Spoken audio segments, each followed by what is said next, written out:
A man is climbing the steps of a stage in downtown Manhattan, and he does not want to be up there. He has died twice. He has had a gun pressed against his head and the trigger pulled. He has been arrested and tried for a crime he did not commit. And the story he's about to tell is about pole vault. His name is Matthew Dix.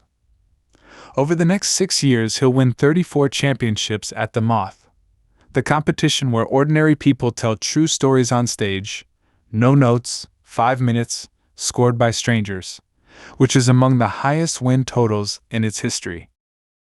And in all those years, he says, not one person has ever told him they loved the story about the car crash. That's the thing he can't explain. Everyone knows a good story needs something to happen. Nobody can explain why the man that everything happened to could not get any of it to land. Before any of this, he's a 5th grade teacher in Connecticut who DJs weddings on weekends, and nobody has ever asked him to be interesting. Every morning he packs his daughter's lunchbox with more food than a child could eat in a day. He's never explained why to anyone. He grew up in a broken home, with parents he describes as the adults in a Peanuts cartoon, mumbling from the other room through secondhand smoke. At 18, he expected to be homeless. At 20, he managed a McDonald's for $7.25 an hour, and says he was the richest person he knew. So when his friends found the Moth podcast, they knew exactly what to tell him. "You've led such a horrible life," they said. "Your life has really sucked. You'd be great at storytelling." He promised he'd go. Then he didn't. He promised again, until the excuses became a playlist of lies permanently queued up in his head. July of 2011. His wife Alicia buys the tickets, which he describes as her spelling his doom. He sits at a wobbly table in a packed, sweating room praying his name stays in the bag. 9 names come out. His doesn't. 1 to go. Then the host reads it. Matthew Dix. And here's what he does. Nothing.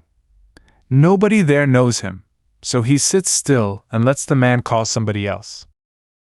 Then his wife's foot connects with his shin. "That's your name," she says. "Move it." He goes up. He tells 5 minutes about learning to pole vault, and about secretly hoping his own teammate would fail so he'd look better. He wins.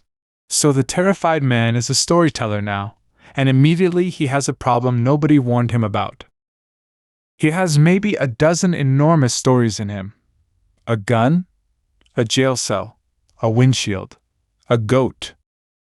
At 1 story a night, how long does a life like that last? But the thing that actually breaks him isn't running out. It's the verdict. 2 years in, he starts noticing what people say after shows, and there's a pattern he doesn't want to see. Nobody mentions the crash. Nobody mentions the arrest. His line about it is flat and a little bleak. Never has a person written, "I love the story of your car accident." They want the one about the chicken nuggets.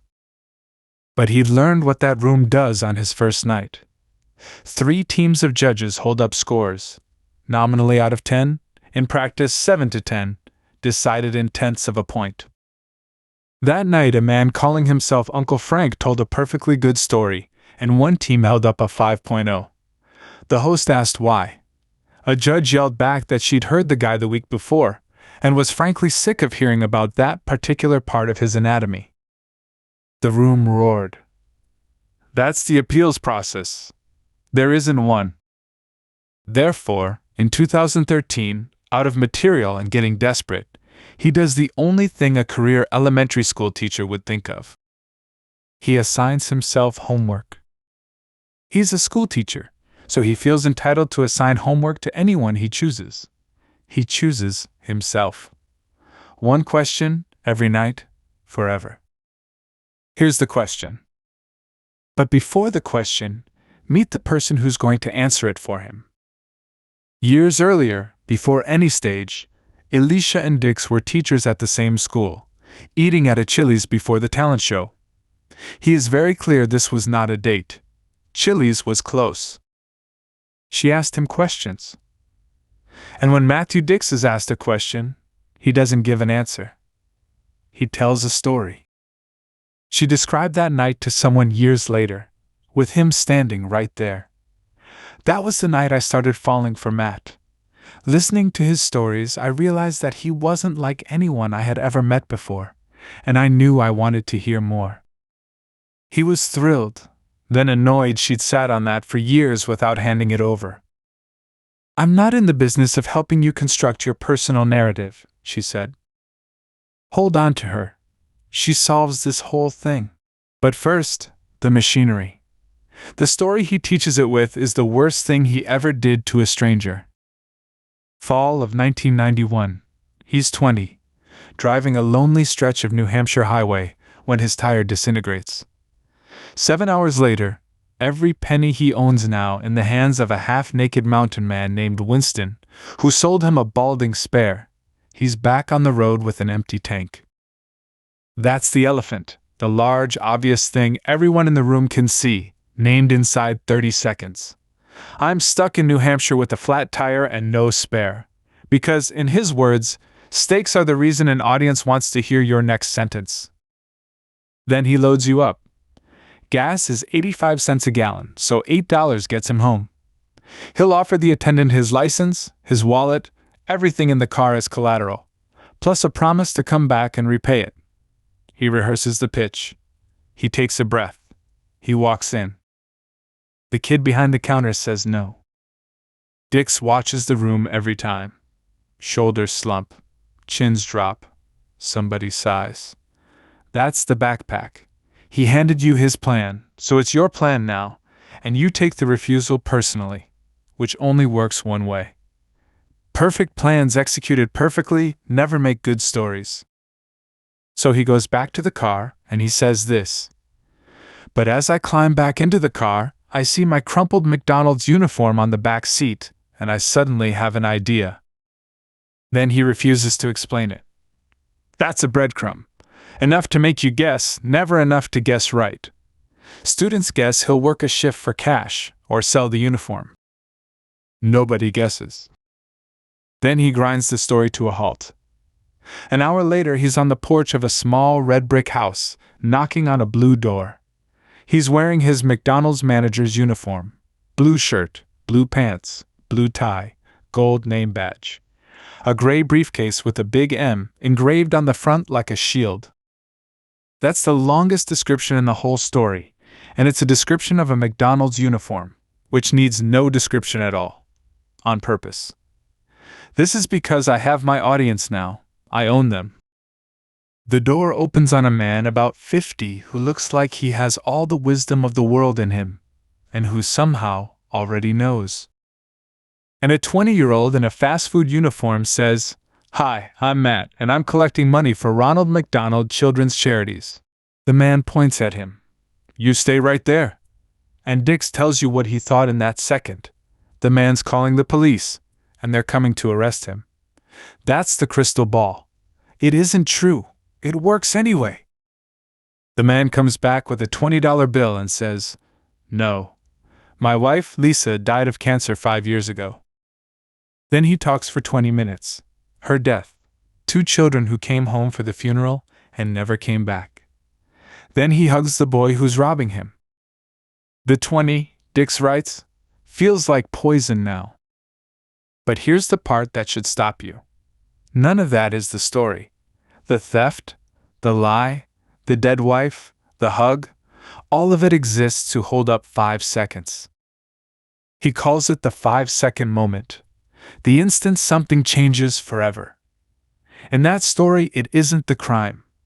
It's a boy on a porch realizing that he, who spent all day feeling sorry for himself for having nobody to call, knows nothing about being alone. Which is why, 25 years later, he finally told a room about the crime he actually was arrested for. And what he told them was not the interrogation, not the handcuffs, not the courtroom.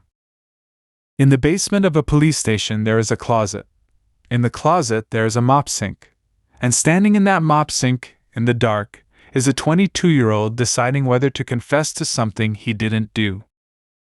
A sink. In a closet. In a basement. A kid standing inside a sink, asking a god he doesn't believe in for help. And getting an answer. Afterward, other storytellers came at him. You were arrested and tried for a crime you didn't commit, and it took you 5 years to tell the story? Yes, he said. Until this week I didn't know how to tell it. So this was never about how to tell a story. It's about which 5 seconds of your life actually belong to you. Therefore, almost everything he'd been doing was backwards, and the planks start going one at a time. Start with the opening. Listen to how people begin. This is hilarious. You need to hear this. You're not going to believe this. Dix's verdict is 4 words long. This is always a mistake. Hilarious is an impossible bar, and announcing the ending destroys your only real weapon, which is surprise. We feel lectured to. We feel cheated. His rule: start with the story, not with the summary of the story. Which means his own instinct, led with the gun, led with the crash, had been sabotaging him from the first sentence. Then the crash itself falls. He points out something almost nobody notices about near-death experiences. You don't know it's happening. His heart stopped. He stopped breathing, and he had no idea until people told him later. If you're not aware that you are dying, there is no moment of change or transformation. No change, no moment, no story. Then the exotic goes. Students come to him constantly and say, I went to Tanzania last summer, I want to tell that story. His answer never varies. Visiting Tanzania is not a story. And then the sentence that kills the whole misconception in one stroke. If we remove Tanzania from the story, do you still have a story worth telling? If the answer's no, you don't have a story. You have a slideshow. A friend of his passes that test with a story about a schoolhouse in Laos. Delete Laos and the story survives, because it could have been in her hometown. And the funny ones go too. A man once pitched a story about driving his father's truck through the garage into a swimming pool. A producer asked how it changed him. He said it means he always has something good to tell at a bar. That's a romp. Fun, delicious, forgettable. Cotton candy. But the deepest cut is one he didn't choose. In 2013, he stood in front of 400 people in Brooklyn and told them about being robbed at gunpoint while managing a McDonald's. 3 masked men, guns to his head, triggers pulled, and the knowledge that these men had killed a Taco Bell employee the week before. He has no memory of telling it. The performance isn't a blur, he writes.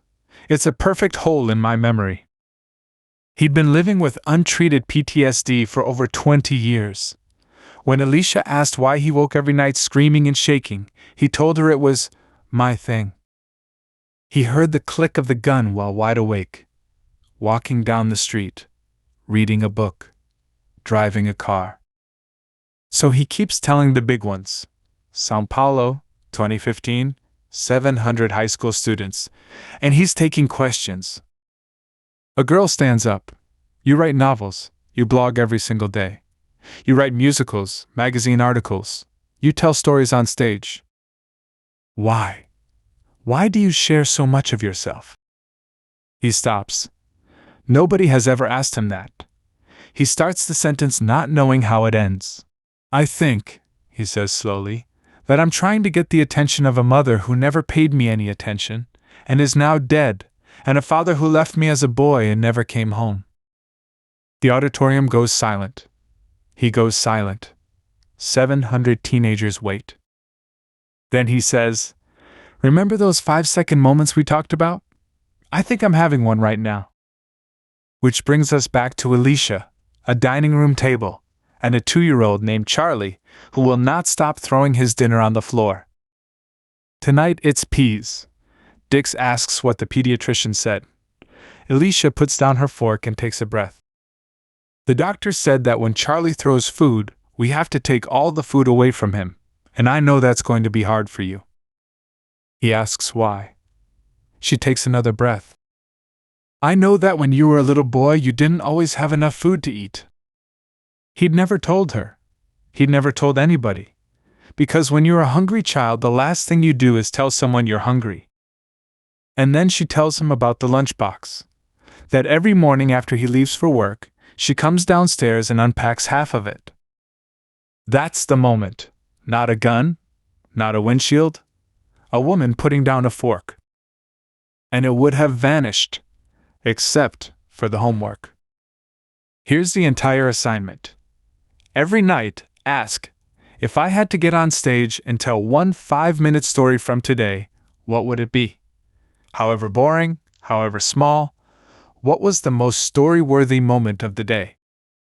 Then write it down. Not the story, 1 or 2 sentences. A spreadsheet, 2 columns, the date and the thing. His real entries read like this. Started taking yoga. Woman in vet had brand new puppy, so excited. Wanted to tell her the joy and heartache ahead. And then it fails. He's blunt about it. The stories that I was finding and recording early on were not very good. It might take a month. It might take 6. He says you may give up 5 minutes a day for a year and get nothing back. Of the thousands he's assigned this to, only a sliver ever start. A tragically small percentage, because it demands 2 things he says are in short supply: commitment and faith. He only kept going because he had nowhere else to go. He was so desperate to stay on that stage that he refused to stop. And then the lens came in. His list of untold story ideas is now over 500 items long. Patterns surfaced he'd never have caught, like the summer he realized he does fight with his wife, silently, by hauling air conditioners up 2 flights of stairs and mowing the lawn like he wants it dead. And then something he wasn't looking for at all. Days creep by at remarkably slow speeds, he writes. Weeks feel like months. Months feel like years. 5 months after he taught this to a room of principals, one walked up to him. I've missed 3 days since that training. I lost 3 days, and I'm so angry about it. That's how I know it works. So, 2 in the morning, his dog wakes him needing to go out, so he takes her out in nothing but a pair of Valentine-themed satin boxer shorts, because it's his street and nobody's awake. She doesn't turn back. She turns right, toward Main Street. Halfway around the block, the sky opens, which is when he understands why the birds had been so loud. They knew.